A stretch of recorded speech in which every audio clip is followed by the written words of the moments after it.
Watazamaji, mimi ni Mabudi OG na hii ni Mabudi TV. Leo nimepigiwa simu na mwanadada mmoja kutoka Kinyerezi. Aliniomba, kaka yangu, mimi nina shida, nahitaji unisaidie. Nimempa nafasi aje ili tuweze kumsikiliza shida yake. Kama nitaiweza kumsaidia basi nitamsaidia, lakini nikishindwa basi Mwenyezi Mungu amfanyie wepesi, lakini naamini mbele ya Mungu hakuna kinachoshindikana. Dada yangu, karibu sana. Asante sana kaka yangu. Nashukuru kwa kunikaribisha hapa. Unaitwa nani? Kwa majina naitwa Maureen Lucas Majaliwa. Sawa, karibu sana dada yangu. Zungumza kile kitu ambacho kinakutesa. Maana kama kutakuwa na uwezekano wa kukusaidia tutakusaidia, lakini ikishindikana pia tutaangalia namna gani ya kukusaidia. Au hivi. Na karibu sana, watazamaji wanakusikia. Asante sana kaka yangu. Mimi nilikutafuta sana kwa muda mrefu, nilikutafuta sana. Unisaidie katika haya naenda kuyazungumza. Mimi nilikuwa na maisha yangu hapo nyuma. Nilikuwa na mwanaume tulioana. Mwanaume wangu alikuwa na maisha mazuri tu. Alikuwa ananijali, anajali familia yangu. Lakini mwisho wa siku akaja kupata matatizo. Kwenye hayo matatizo yalitupelekea tulihangaika sana. Tulitembea kwenye hospitali ya kila aina, lakini kukaa hakuna mafanikio. Tukaamua kuingia kwa waganga, kote ikashindikana. Kuna mganga tukampata huko Kigoma. Tukampigia simu, tukaenda, tulivyoenda, lakini hali ya mume wangu ilikuwa ngumu sana. Na nilivyoona vile tumeshafilisika, na mwanaume kaisha kuwa haeleweki kama atapona au anapona, haeleweki. Nikasema siwezi kuendelea na haya maisha. Nikaamua kurudi zangu wapi? Nyumbani. Wakati ule nimeshamtelekeza huko kwa mganga. Mimi nikarudi zangu. Nilirudi nyumbani nikachukua kila kitu cha samani, nikaenda kuuza na kuanza maisha yangu mapya. Baada ya kuanza maisha mapya, vitu vyote vikaisha tena. Vilivyoisha, baadaye nikasikia kwamba mume wangu karudi na mzima wa afya kabisa. Kwa hiyo dada yangu, nataka kuniambia ulimtelekeza mumeo akiwa katika hali mbaya na kwa mganga, alafu Kigoma. Kwa hiyo ukamtelekeza, ukarudi nyumbani, ukauza vitu vya samani na kwenda kuanzisha maisha yako. Yote kwa yote kwamba uliamini hata upona tena, au ilikuwa kwaje wewe mpaka ukaamua kuchukua hiyo vitu na kumtelekeza? Yaani, na kwa nini uliamua kufanya maamuzi kama hayo? Nilifanya hivyo kwa sababu niliona hali yake imeshakuwa mbaya zaidi. Ndio maana nikaamua kufanya hivyo na kurudi nyumbani, nikachukua vitu vyote nikauza, nikitegemea kwamba yule maisha yake yatakuwa ya vile vile na hatopona, na nikiendelea kwa naye ataniharibia zaidi. Ndio maana nikaamua kuchukua hilo jukumu la kuuza vitu vyote na kuanza maisha yangu upya. Sasa dada yangu, yani mtu kupitia tu changamoto kidogo umemkimbia na umesahau kama yeye ndio alikusaidia, yani alisaidia familia yako, alikusaidia na wewe, alikuwa anakupa kila kitu unachokitaka, lakini mwisho wa siku eti kwa sababu ya matatizo yake ukaamua umtelekeze kwa mganga, ukaamua uchukue vitu vyote vya samani uende kuuza, kuamini kwamba yeye hatopona. Dada yangu, wewe uone kama ulikosea sana. Najua nilikosea sana, lakini katika makosa nimejifunza na nimejirudi sana kwake. Baada ya kujua kwamba kashapona na yuko vizuri kimaisha, nimejirudi sana. Nimetuma hadi marafiki zangu, yaani kila mtu nimemtuma kwake, lakini bado haijazaa matunda. Ndio maana nikaamua kuja hapa kwako leo ili nipate kujua kama naweza kusaidiwa. Sawa, lakini dada yangu, mimi nikushauri tu kitu kimoja. Next time usije ukarudia tena hii ni mbaya, alafu hii lazima ikutafune wewe, yani sio leo, yani mpaka kesho kiama lazima ikutafune, kwa sababu yule mwenyewe ananung'unika katika nafsi yake. Sawa vizuri. Kwa hiyo wewe unachokitaka ni kwamba nikusaidie urudi kwa mume wako, muishi kama zamani, umeona, au unatakaje? Yaani mimi sababu ya kuja hapa kakaangu ni vile tunahitaji msaada wako, unisaidie mimi hapa unisaidie mimi hapa kurudi kwa mume wangu. Yaani mume wangu nampenda sana, sema tu zile zilikuwa tamaa hivyo. Ulikuwa na tamaa ya mali. Jamani, dada yetu nadhani tumemsikia, japokuwa anaongea kwa uchungu sana, anashindwa kujielezea vizuri kulingana na moyo wake una machungu kwa sasa, na nafsi yake inamsuta kwa yale yote ambaye alimtendea mume wake. Imagine sisi wanaume tunapitia mazingira kama hayo. Na wewe mwanaume mwenzangu ambaye huko hapo na upo kwenye ndoa hii inakuhusu, umeona, na ujitahadhari. Na kitu kibaya zaidi ambayo sisi tunakosea wanaume ni kumwambia kila kitu kinachokuhusu wewe katika maisha yako mke wako. Hiyo ni sumu moja mbaya sana. Yaani hairuhusiwi kumwambia mke wako kila kitu kinachokuhusu wewe kwenye maisha yako. Sawa vizuri?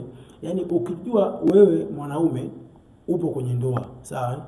Mwenyezi Mungu akubariki, umepata kipato, labda una biashara zako 5, sawa?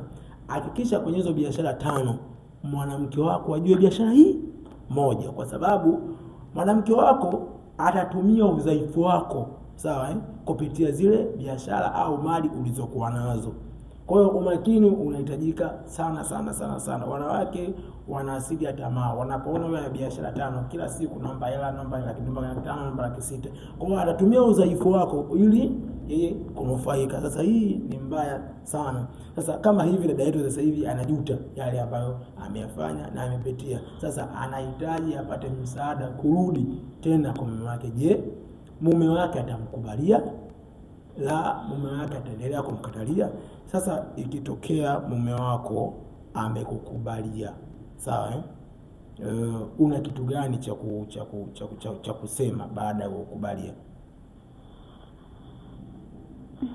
Baada ya kunikubalia nitaacha kila kitu, yaani tamaa zote mimi nitaziacha. Nitalizika na maisha tutakayoyapitia, iwe kwenye ugumu, iwe kwenye uzuri, yote mimi nitakubaliana na hali zote. Na vipi ikitokea amekukatalia kurudiana na wewe?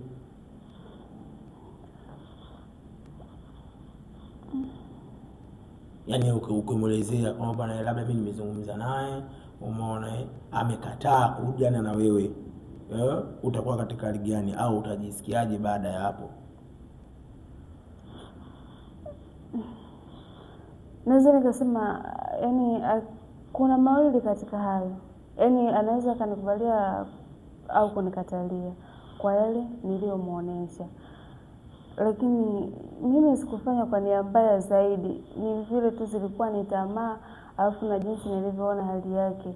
Hivyo ndio mami nikaamua kufanya hivyo, lakini nampenda sana, yaani nampenda sana.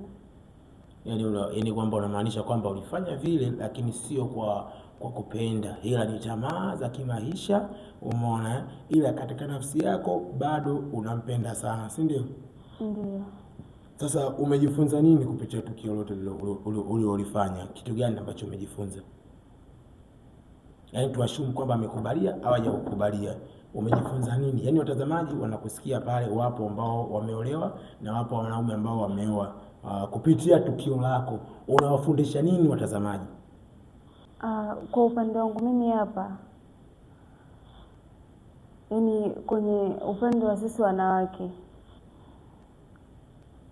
tamaa tuache, tulizike na hali walizonazo wanaume zetu, awe kwenye ugumu au kwenye raha.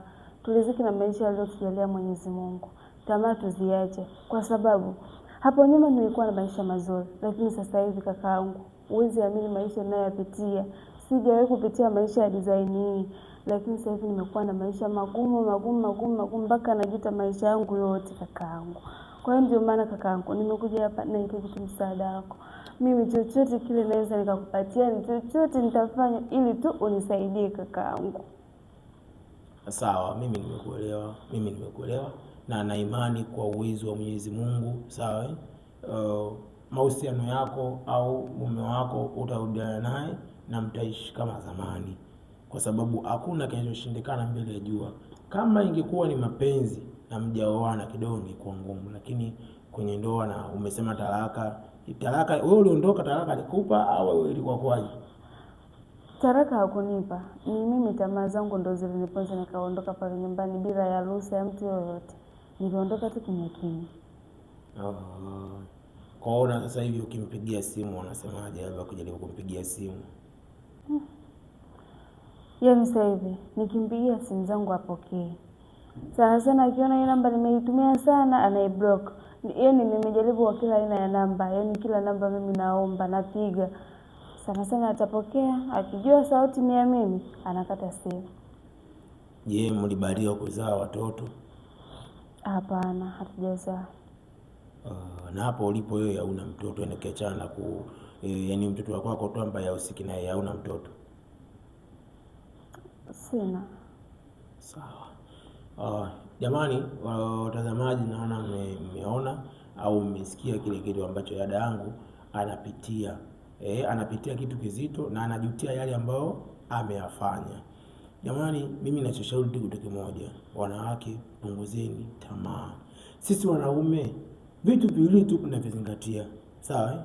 Kuheshimiwa, sawa, vizuri, na upendo. Yaani mimi ukiniheshimu, yaani usitegemea na siku moja kama mimi nitaje kukuvunjia heshima. Sawa, vizuri. Kwa hiyo wanaume jamani, tunapitia mambo mengi sana. Sasa kama hivi ndugu yetu anaumwa, alafu mwisho wa siku mkewe alimkimbia, akamtelekeza, akamwacha kwenye majanga. Imagine, piga hesabu, nani nyuma ya panzia alikuwa anamsaidia yule kijana? Nani nyuma ya panzia alimfanya yule kijana kusimama imara na kuwa kama zamani? Sasa kwa haya yote ambayo umeyafanya, je, wazazi wako wanajua? Labda mama yako ulijaribu kuwashirikisha labda? Kwa upande wa wazazi hakuna anayejua, kwa sababu sije kuambia kama haya matatizo yote yalishawahi kutokea. Kwa unajui kama wewe sasa hivi umemkimbia mumeo, unaishi maisha yako, hawajui? Hawajui. Na kwa nini kwanza kuwashirikisha wazazi kabla ya kwangu? Pengine wao wakikupa msaada wa karibu zaidi au kwa haraka zaidi, kwa sababu wazazi labda jamaa atakuwa na atajisikia vibaya, kwa sababu ni wazazi, wana hekima, wanajua vingi kabla ya kufika kwangu. Kwa nini unataka kuwashirikisha wazazi wako ili mambo yenu yaishe?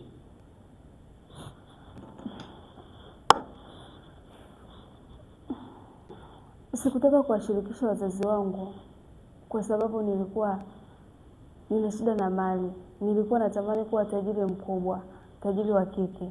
Ndio maana sikutaka kuwashirikisha kwamba haya matatizo yote yametokea.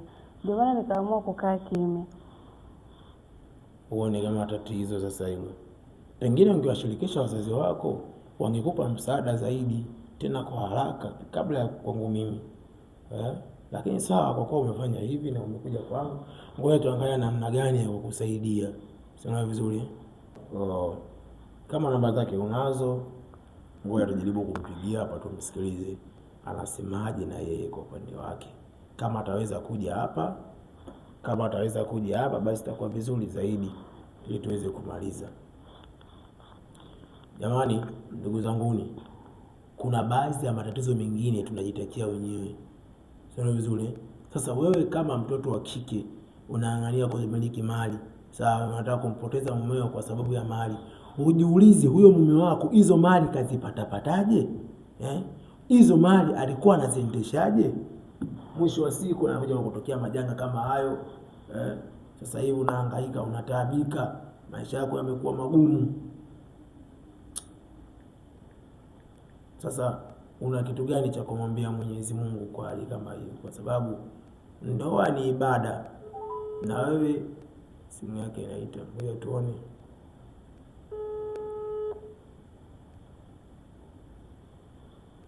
Wale yangu, next time usirudie hii. Hii ni mbaya kweli, kwa sababu hata wewe mtazamaji unaitazama.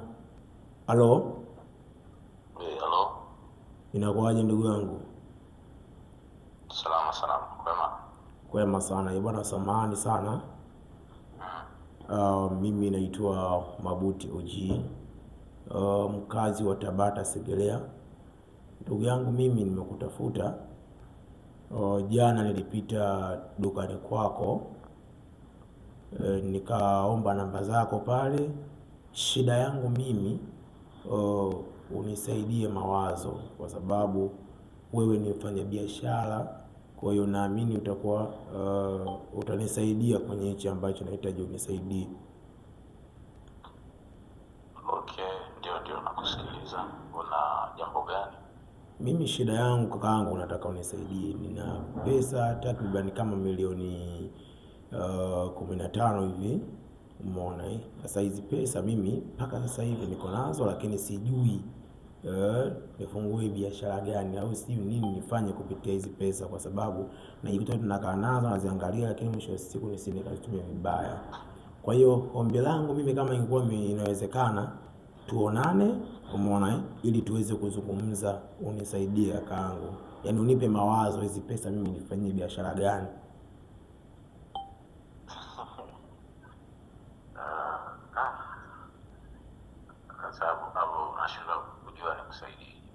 Sasa naam. Umesema una milioni ngapi? Na milioni 15 kakaangu. Soma tapeli kweli? Mimi sio tapeli. Kama ningekuwa tapeli mimi singekuwa na danganya wewe. Yaani nataka pesa zako, ila mimi niko na pesa zangu, nahitaji mawazo yako.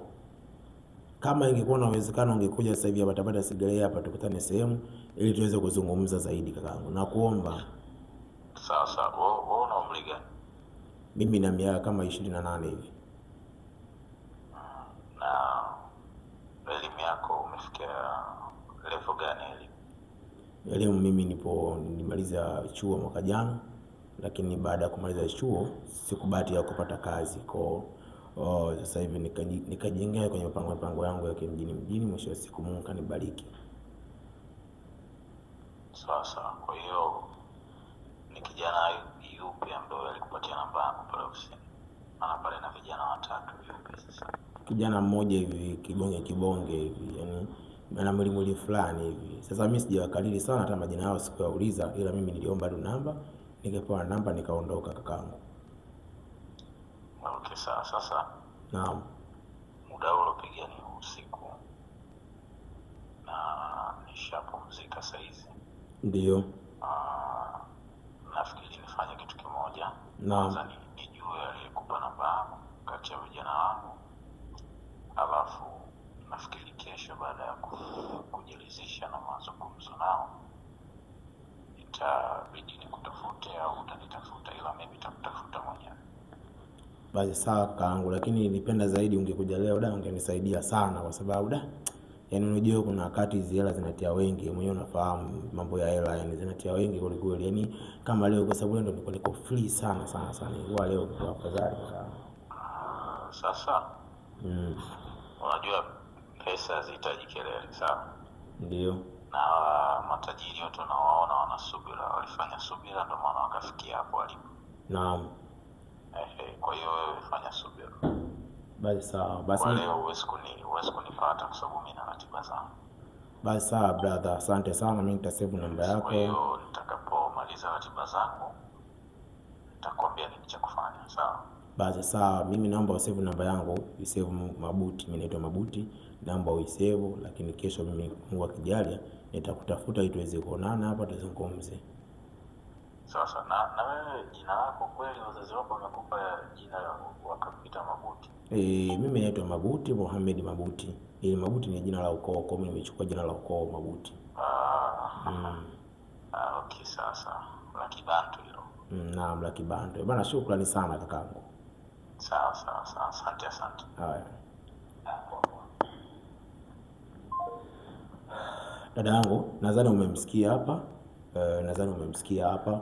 Amesema kwamba yuko tayari kuonana na mimi, lakini kwa sasa hana muda, na hii ni usiku. Na dadangu umechelewa, umekuja sasa hivi saa 1 hii. Mtu ana hela zake sasa hivi hawezi kuja rais kama atatekwa. Unajua sasa matapeli wengi. Kwa hiyo dadangu, tupate subira, Mwenyezi Mungu akifanya mapisi, kesho nitakupigia simu uje hapa ili tuweze kuzungumza zaidi. Mimi na imani kesho atafika kwa uwezo wa Mungu na tutazungumza naye. Sawa? Sawa, hamna shida. Kwa hiyo usinungunike sana, usijisikie vibaya sana. Cha msingi sasa hivi kurudi nyumbani, omba dua nyingi sana. Yaani mshirikishe sana Mungu. Sawa?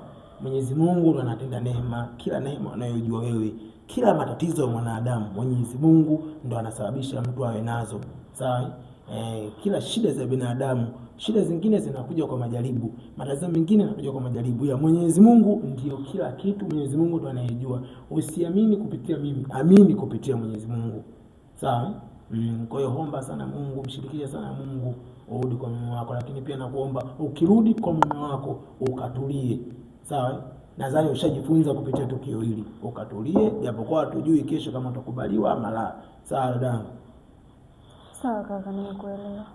Sawa. Mimi nashukuru sana jamani, ndugu zangu, dada yetu tumemsikia hapa changamoto zake, lakini pia tumempigia mtu wake, anasema kwamba aliyekuwa mtu wake anasema kwamba kwa leo hatuweza kufika, ila kesho Mwenyezi Mungu akifanya wepesi tutakuwa naye hapa kwenye msaada zaidi, ama sehemu ambapo naamini dada anaweza kupata msaada. Ila tumuombee dua jamani, tumuombee dua ndugu watazamaji.